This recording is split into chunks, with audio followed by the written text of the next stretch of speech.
This is my student support system. Keep watching, keep learning. Endocrine system. The endocrine system consists of glands, which are known as endocrine glands. They are widely distributed and separated from each other in our body. These are groups of secretory cells surrounded by extensive network of capillaries that facilitate diffusion of hormones from the secretory cells to the bloodstream.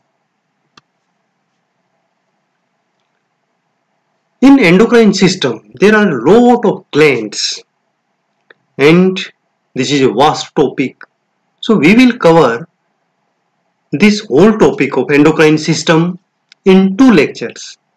In this lecture, today we will discuss about hypothalamus, pituitary, thyroid and parathyroid glands.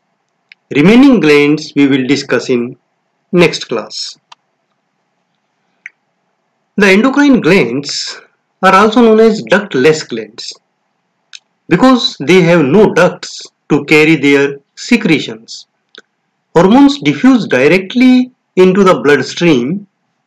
Hormones are then carried in the bloodstream to the target tissue or organs that may be quite distant from the gland, where they influence the cellular growth and metabolism.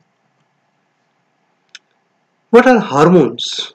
Hormones are chemical messengers that are secreted into the blood or the extracellular fluid. Here, for example, this is a secretory cell of endocrine gland. Then hormones are secreted here and they are taken up in the capillaries, and in the blood they reach to the target cell or the target organ, and then they do their activities and have effect on functioning of other organ or cell. When a hormone arrives at the target cell, it binds with specific receptors where it acts as a switch, influencing chemical or metabolic reactions inside the cell.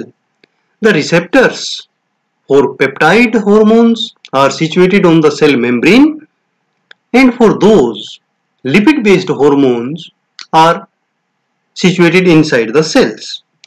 My student support system. Keep watching, keep learning.